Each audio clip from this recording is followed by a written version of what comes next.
الحمد لله رب العالمين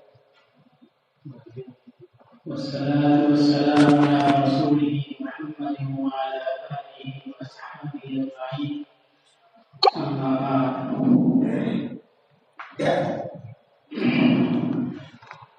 قال الله تعالى أعوذ بالله من الشيطان الرجيم بسم الله الرحمن الرحيم ولمن صبر وغفر إن ذلك لمن عزم الأمور وقال تعالى وليعفوا وليصفحوا ألا تحبون أن يغفر الله لكم وقال تعالى وجزاء سيئة سيئة مثلها فمن عفا وأصلح فأجره على الله إنه لا يحب الظالمين وقال تعالى وإن عاقبتم فعاقبوا بمثل ما عوقبتم به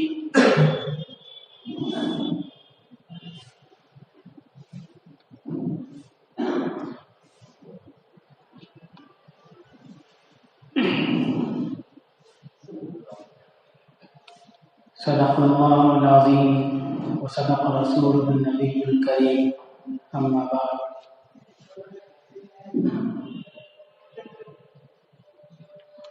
معزز سامعین محترم حضرات، گزشتہ جمعہ کو صبر کے موضوع پر باتیں چل رہی ہیں اور اس میں یہ بات آئی تھی کہ صبر کے 3 معنی ہوتے ہیں اور صبر کے 3 درجے ہوتے ہیں۔ 3 درجوں میں سے ایک درجہ صبر تعینی کا صبر، یہ ایسا ہے جسے ہر کوئی اختیار کر سکتا ہے۔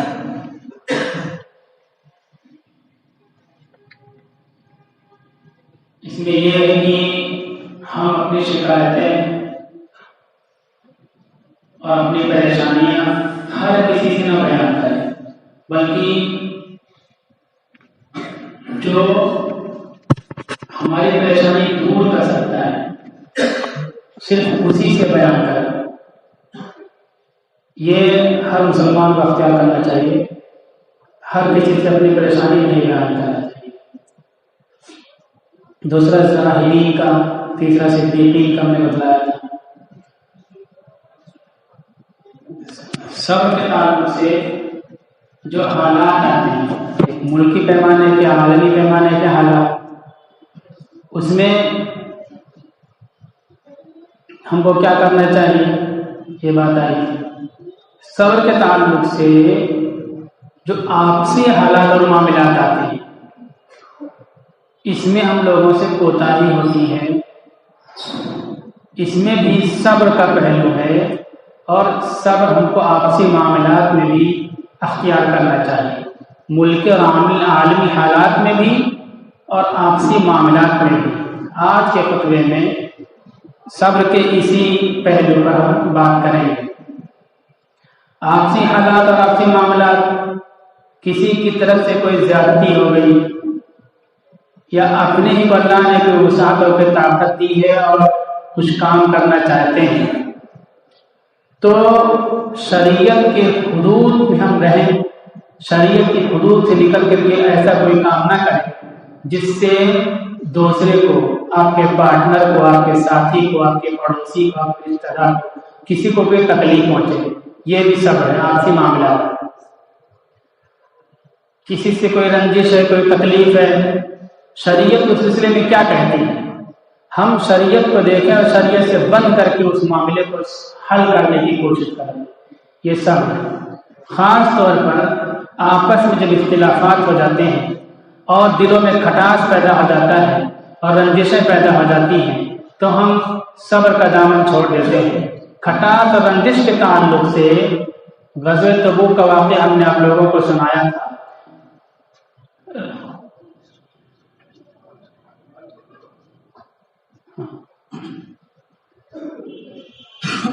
کہ اللہ کے نبی صلی اللہ علیہ وسلم دعا کرائیں گے اور آمین صحابہ کرام کہیں گے، پھر بھی آپ یہ فرماتے ہیں کہ اس مجلس میں کوئی ہے جس کے دل میں دوسرے مسلمان کے تعلق سے آٹ اور رنجش ہے تو نکل جائے، کیونکہ میں دعا کراؤں گا، صحابہ آمین کہیں گے تو اس کی وجہ سے ہو سکتا ہے کہ ہماری دعا قبول نہ ہو، تو یہ آٹھ کی برائی ہے۔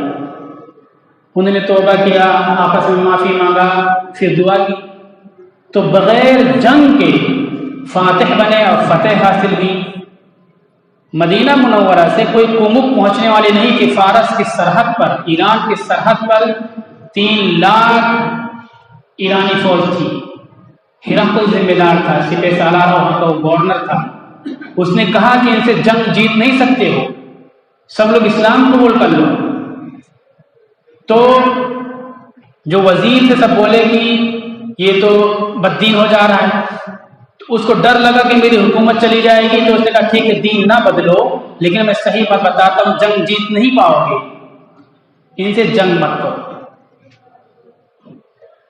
پھر یہ ہوا کہ ہم ان کی ماتحتی قبول کر لیں۔ انہوں نے کہا کہ ہم دنیا کی حکومت کرتے ہیں، ہم کسی کے ماتحتی کیوں قبول کریں گے، ٹیکس کیوں دیں گے؟ رسول اللہ صلی اللہ علیہ وسلم نے فرمایا کہ میں اللہ کا پیغام لے کر کے آیا تھا، تم نے پہچانا، تم نے جانا، ہم کو نہ ٹیکس کی ضرورت ہے نہ جنگ کی ضرورت ہے، ہم اللہ کا دین پیغام پہنچانے آئے تھے، تم جنگ نہیں کرتے تو ہم بھی جنگ نہیں کریں گے، ہم بھی جنگ نہیں چاہتے، ہم واپس جا رہے ہیں، پیغام تم تک پہنچ چکا ہے اللہ کا۔ واپس آئے، فاتح بن کر کے پورے عرب میں غلغلہ ہوا کہ ایران کی 3 لاکھ فوج، ہرقل کی 3 لاکھ ٹرینڈ آرمی ان 30,000 صحابہ سے نہیں مقابلہ کر سکی، جو کہ والنٹیئر تھے، کھیتی کرتے تھے، تجارت کرتے تھے، کاروبار کرتے تھے، صرف جنگ ان کا کام نہیں تھا، ٹرین نہیں تھے، فتح ملی۔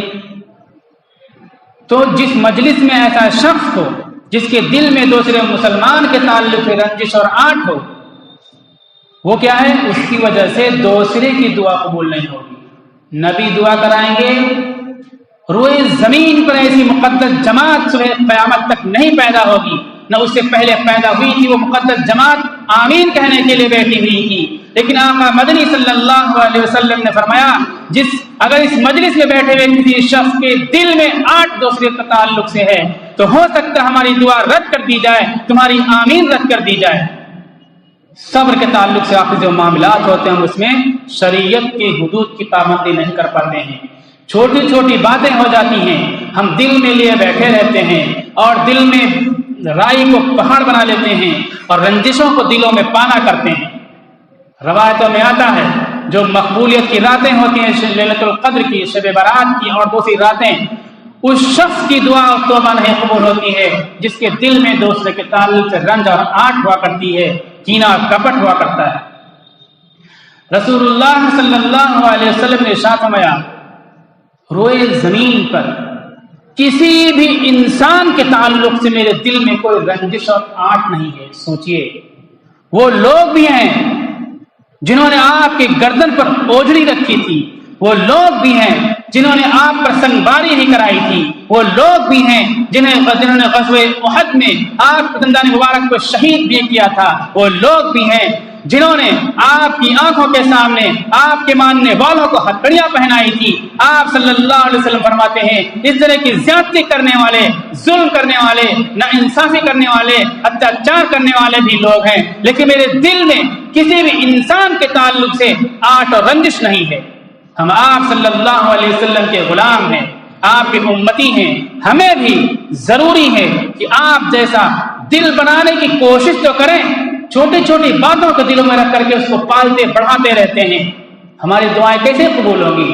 آپس میں گھر کی بات ہوتی ہے، پارٹنر کی بات ہوتی ہے، دوستوں کی بات ہوتی ہے، کاروبار میں ملازم اور سیٹ کی باتیں ہوتی ہیں، سب ایک دوسرے کی شکوہ شکایت کرتے رہتے ہیں۔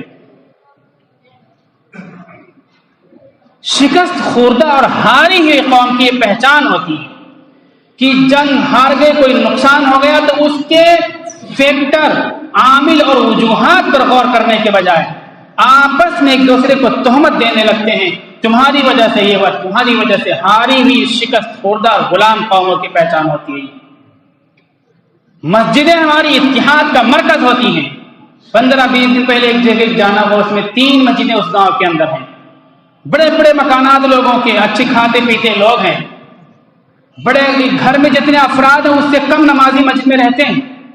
گھر کا پورا نظام چل رہا ہے، لیکن مسجد کے نظام میں کسی کو امام صاحب سے شکایت، کسی کو مؤذن سے شکایت، امام صاحب کو کمیٹی والوں سے شکایت، کمیٹی والوں کو صدر سے شکایت، دنیا بھر شکایت ہے ہر جگہ. مطلب یہ مسجد کی مثال میں نے اس لیے دے دی کہ ایک مقدس جگہ ہے، برکت کی جگہ ہے، اتحاد کا مرکز ہے، اللہ کی تجلی مسجدوں میں آتی ہے. آج ہمارے وہ مرکز، وہ سرچشمے، وہاں بھی اس طرح کی باتیں دلوں میں پیدا ہوتی ہیں، تو اس سلسلے میں کوتاہی ہوتی ہے. یہ آرٹ کیسے پیدا ہوتی ہے؟ ہم درگزر نہیں کرتے، معاف نہیں کرتے، اس لیے چیزیں پیدا ہوتی ہیں. ہماری زندگی کا ایک نصب العین، ایک ادیش کیا ہوگا؟ اللہ کے دین کو لوگوں تک پہنچانا، پوری انسانیت کو دوزخ کی آگ سے بچا کر کے جنت کے آرام اور راحت دلانے کی کوشش کرنا. لعلک باخع نفسک علی آثارہم، رسول اللہ صلی اللہ علیہ وسلم کے بارے میں اللہ تعالیٰ کہتے ہیں آپ اتنے فکر مند رہتے ہو، ان کے پیچھے اپنے آپ کو ہلاک کر ڈالو گے. ایک دھن دماغ پہ ہونا چاہیے کہ ہم اللہ کے دین کو لوگوں تک بتاتے رہیں گے، پہنچاتے رہیں گے، اور لوگوں کو اپنی پوری کوشش کر کے دوزخ کی آگ سے بچائیں گے. جیسے کہ ہماری آنکھ کے سامنے کوئی بچہ آگ میں گر رہا ہو، وہ بچہ دشمن کا ہو، دوست کا ہو، اپنا ہو، پڑوسی کا ہو، کسی کا ہو، فوراً اس کو توڑتے ہم پکڑ کے بچاتے ہیں. اس آگ میں گرے گا تو تھوڑی دیر بعد مر بھی سکتا ہے، لیکن دوزخ کی آگ میں جب انسان گرے گا تو کبھی نکل نہیں سکتا ہے. اور وہ آگ انسان کو اس طرح سے عذاب دے گی کہ اس کی چمڑیاں انسان کی ختم ہو جائیں گی، دوسری چمڑی پیدا ہوگی، پھر ختم ہوگی، پھر دوسری چمڑی پیدا ہوگی. کلما نضجت جلودہم بدلناہم جلودا غیرہا، جب ان کی کھالیں پک جائیں گی، ختم گل جائیں گی، دوسری کھال اللہ تعالیٰ پیدا کر دیں گے دوزخ میں، اور ہمیشہ دوزخ میں رہے گا. یہ ہماری ذمہ داری ہے کہ لوگوں کو نرک سے، دوزخ سے بچانے کی فکر کرتے رہیں، جس سے اللہ کے نبی نے کی تھی. ایک ادیش ہو، ایک نصب العین ہو، تو پھر ان چیزوں میں نہیں الجھیں گے. جب کوئی ایم نہیں ہوتا، ادیش نہیں ہوتا، تو چھوٹی چھوٹی چیزوں میں الجھتے ہیں.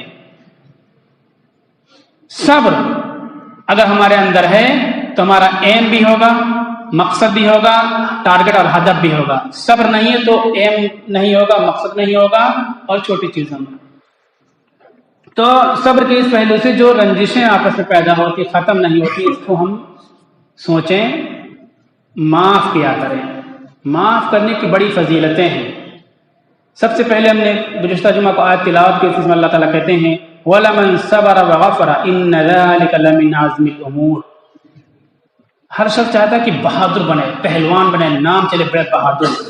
اللہ تعالیٰ سرٹیفکیٹ دے رہے ہیں، ڈگری دے رہے ہیں، اعلان کر رہے ہیں کہ جو کوئی صبر کر لے اور معاف کر دے. کسی نے مارا یا نقصان پہنچایا، آپ کو طاقت مل گئی، بدلہ لے سکتے ہو، تو جو تکلیف پہنچائی اس تکلیف پہ صبر کر لو اور بدلہ نہ لو، معاف کر دو، تو یہ معمولی بات نہیں ہے. ان ذلک لمن عزم الامور، بڑے ہمت کے کاموں میں سے ہے.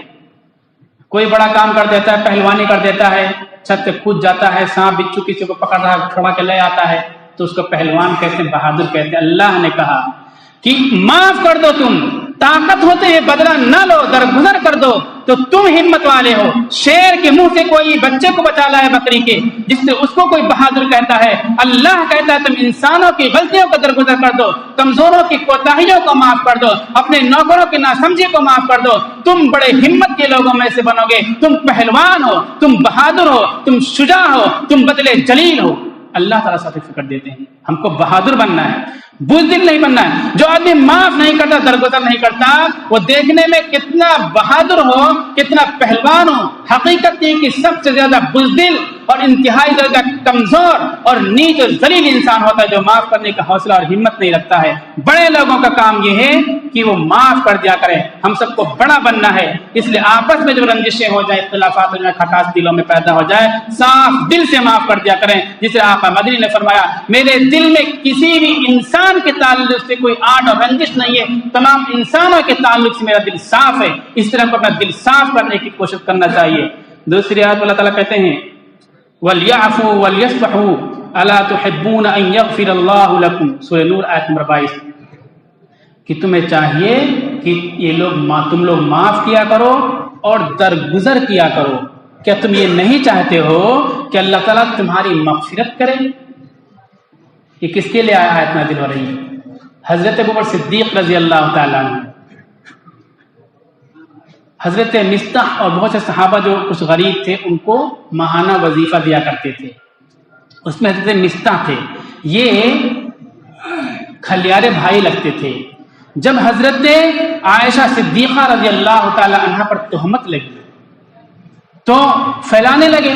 اصول یہ کہ کسی کے تعلق سے کوئی نگیٹو بات آپ آئے، قرآن میں بتلایا گیا تو آپ اس کو سنو ہی مت، سنو تو فوراً تردید کرو، ہاں میں ہاں مت ملاؤ۔ پہلی بات سنو ہی مت، سنو تو فوراً تردید کرو، اس طرح سے بات رکتی ہے، آگے بڑھتی نہیں ہے۔ حضرت مصطح نے سنا اور جا کے الگ کہہ دیا، دو چار جگہ کہہ دیا۔ ذہنی طور پر کچھ کمزور بھی تھے، غریب بھی تھے، کہہ دیا۔ اب بات پھیلی تو بہت سے منافقوں نے پھیلائی، اور یہ ایمان والے تھے، رشتے دار پھیلے بھائی بھی تھے، غریب بھی تھے اور وظیفہ بھی لیتے تھے، پھیلائی۔ جب آیت برات نازل ہوئی کہ حضرت عائشہ بے گناہ ہیں، منافقین نے اسلام کو بدنام کرنے کے لیے، شمع نبوت بجھانے کے لیے خانہ نبوت پر اس طرح سے حملہ کیا ہے اور تہمت لگائی ہے، حضرت ابوبکر صدیق رضی اللہ تعالیٰ عنہ نے کہا کہ منافقین نے کیا، ٹھیک ہے وہ تو دشمن تھے، یہ مصطح میرے رشتے دار، میں ان کو ماہانہ وظیفہ دیتا تھا، ان کا خرچہ چلاتا تھا، یہ بھی میری بیٹی کے خلاف، میرے خلاف دشمنوں کے ساتھ بات کو پرچار کرنے میں لگ گئے، اب میں ان کا وظیفہ نہیں دوں گا۔ سوچئے یہاں ایمان کی جانچ ہوتی ہے، ہم اپنے ایمان کو جانچیں۔ جب یہ آیت نازل ہوئی کہ اللہ کے لیے تم مدد کرتے تھے، اللہ کی رضا کے لیے تم مدد کرتے تھے، تو تمہارا جھنڈا نہیں توکے گا وہ، جب تمہارا جھنڈا تو کہ تم کو سیٹ بولے، تم کو حاجی صاحب بولے، یا تمہاری مخالفت پر دشمنوں کے صف میں کھڑے ہو جائے، اگر تم اللہ کے لیے دیتے تھے تو انسان ضرورت مند ہے، اپنی ضرورت میں پیسے کو صرف کرتا ہے، غریب رشتہ دار ہے تمہارا تو غریب اور رشتہ دار سے رشتہ جوڑنا، ان کی مدد کرنا تم جاری رکھو۔ کیا تم یہ نہیں چاہتے ہو کہ اللہ تمہاری مغفرت کرے؟ حضرت ابوبکر کو حکم دیا گیا۔ حضرت ابوبکر رضی اللہ تعالیٰ عنہ فوراً کا نام، میں چاہتا ہوں کہ اللہ میری مغفرت کرے، اب میں مصطح کے لیے ڈبل وظیفہ دوں گا، جو پہلے پیسہ دیتا تھا اس کے 2 گنا زیادہ پیسہ دوں گا۔ یہ ہے مسلم سماج کی پہچان، مسلم سماج کی شناخت، مسلمان کی پہچان۔ ہر شخص دوسروں کو نہ دیکھ اپنی زندگی کا جائزہ لے، کوئی اس کے ساتھ زیادتی کرتا ہے، کوئی اس کے ساتھ برائی کرتا ہے، کوئی اس کو دھوکہ دیتا ہے، کوئی دغا فریب کرتا ہے، جان جانے کے بعد، معلوم ہو جانے کے بعد اس کے ساتھ ہم کیا معاملہ کرتے ہیں؟ کیا نظر انداز کرتے ہیں، درگزر کرتے ہیں، اس کی مدد، اس کا تعاون جاری رکھتے ہیں؟ اگر اس کی مدد، اس کا تعاون جاری رکھتے ہیں، اس کی کوتاہیوں کو نظر انداز کرتے رہتے ہیں، تو سمجھ جائیے ابوبکر صدیق رضی اللہ تعالیٰ عنہ کی سنت کو زندہ کرنے والے ہیں، اسلام کی تعلیم پر کھڑا ہونے والے ہیں۔ اور اگر اس کی زیادتی کو پکڑ لیتے ہیں، دلوں میں پالتے رہتے رنجشوں کو، تو مطلب یہ ہے کہ سنت سے ہٹے ہوئے ہیں، اسلامی تعلیمات سے ہٹے ہوئے ہیں، اللہ کی رضا مطلوب نہیں ہے بلکہ دنیا کی رضا مطلوب ہے۔ اور اسی واقعے میں معاف کرنے کی ایک دوسری مثال ہے، جو گھروں میں جو معاملات چلتے تھے اس پر میں کہہ رہا ہوں۔ حضرت عائشہ پر الزام لگا، تہمت لگی۔ ہم لوگ اپنی بیوی اور عورتوں کے ساتھ کیا کرتے ہیں، میں نے بتایا پہلے بھی، شک ہو جائے موبائل پہ بات کرنے کے لیے یا کسی سے کچھ بات کرنے کے لیے تو پتہ نہیں کیا کیا معاملہ کرتے ہیں۔ اگر دلہن غریب گھرانے کے، غریب باپ کی بیٹی تو بڑے بہادر بن جاتے ہیں۔ حضرت عائشہ پر الزام لگا، تہمت لگی۔ رسول اللہ صلی اللہ علیہ وسلم نے پوچھا کہ بتاؤ عائشہ، تم سے غلطی ہوئی کہ نہیں ہوئی؟ اگر غلطی ہوئی تو اللہ تعالیٰ معاف کرنے والا ہے، اگر غلطی نہیں ہوئی تو بتا دو تاکہ جو باتیں چلا رہے ہیں لوگ ان کے بارے میں کچھ ہم جائزہ لے سکیں۔ حضرت عائشہ نے کہا جس پر الزام لگتا ہے وہ کہتا میں نے ایسا نہیں کیا، تو میں نہیں کہتی کہ میں نے ایسا نہیں کیا، اور میں نے کیا نہیں تو میں کیوں کہوں کہ میں نے ایسا کیا ہے؟ میں اللہ پر بات ڈالتی ہوں، اللہ تعالیٰ جو فیصلہ فرمائے گا مجھ پر راضی ہوں۔ جواب نہیں دیا۔ عرب کے لوگ انتہائی غیرت مند ہوا کرتے تھے، ایسی عورتیں جن پر شک ہو جائے ذبح کر دیا کرتے تھے، جلا ڈالا کرتے تھے۔ ان غیرت مند گھرانے میں قریش تھا، قریش میں ہاشم تھا، ہاشم کے گھرانے میں رسول اللہ صلی اللہ علیہ وسلم تھے۔ اتنے غیرت مند ہونے کے باوجود بیوی پر تہمت لگتی ہے اور بیوی صفائی نہیں دیتی ہے، لیکن آپ غصہ نہیں ہوتے ہیں، معافی کا اعلان سناتے ہیں۔ پھر اعلان آتا ہے، برات نازل ہوتی ہے۔ اس وقت ان کی ماں کہتی ہے ساس کہ اللہ کے نبی کے سامنے شکریہ ادا کر دو۔ کہا نہیں، اللہ کے نبی کی شکریہ نہیں، اللہ نے برات نازل کی۔ تو اس طرح معاف کرنے کا معاملہ گھروں میں، بیٹوں میں، بھائیوں میں، بیویوں میں، بہنوں میں آپس میں اختلاف ہوتا ہے اور معاف کرنے کی ہماری وہ نہیں ہوتی ہے، ہم سنت سے ہٹے ہوئے۔ اگر بدلہ لینا ہے جزاء سیئۃ سیئۃ، برابر کا بدلہ لیں گے، لیکن فمن عفا واصلح، کوئی معاف کر دے اور صلح کر لے، فاجرہ علی اللہ، تو اس کا بدلہ اللہ پر ہے، اللہ پر لازم ہے۔ چھوٹے چھوٹے معاملات ہوتے ہیں، صلح کرا دیا جاتا ہے، پھر اس کو معاوضہ دلا دیا 4,000 2 لاکھ 10 لاکھ، اللہ تعالیٰ کہتے ہیں تم معاف کر دو، تو معافی کا نتیجہ صلح ہے، اور صلح کر لو تو یہ بدلہ تم کو معاف کرنے کا اللہ تعالیٰ دیں گے، اللہ پر لازم ہے۔ اس لیے آپس میں اختلاف ہو جائے تو درگزر کیا کریں، معاف کیا کریں۔ درگزر نہیں کریں گے، معاف نہیں کریں گے، لڑیں گے تو کبھی نہ کبھی تو جھگڑا ختم ہی ہوگا۔ جھگڑا کب ختم ہوگا؟ کسی ایک کی ہار ہوگی، کسی ایک کی جیت ہوگی۔ ہار و جیت بعد میں ہوگی، نقصانات دوسرے ہو جائیں گے۔ اس ہار جیت سے پہلے ہی جناب معاف کر دو، جھگڑا پہلے ہی دن ختم ہو جائے گا۔ دوسری آیت میں اللہ تعالیٰ کہتے ہیں کہ لَهُوَ خَيْرٌ لِلصَّابِرِينَ، تو یہ معاف کر دیں، درگزر کرنا بہت ہی زیادہ بہتر ہوتا ہے اور بہت ہی بہترین بدلہ ہوتا ہے۔ تمام لفڑوں سے معاملہ چھٹکارا مل گیا، کوٹ کچی چھٹکارا مل گیا، دلوں جو پھٹ جاتے ہیں دل، ان سے چھٹکارا مل گیا۔ اس لیے ہمارے دل میں آٹ نہ آنے پائے صبر کے تعلق سے۔ عالمی حالات میں جو ہم کوتاہی کرتے ہیں، اسی کے آپسی معاملات میں جو کوتاہی ہوتی ہے، وہ ہم نے بتلایا کہ جیسے کسی سے کوئی زیادتی ہو آپ فوراً صاف دل سے اس کو معاف کر دیں اور بات کو طول دینے کی کوشش نہ کریں، تو اللہ کے اجر کو انعام کے حقدار بنیں گے، دنیا میں جھگڑے لفڑے بھی ختم ہو جائیں گے اور ہماری گاڑی بہتر طریقے پر آگے بڑھتی رہے گی۔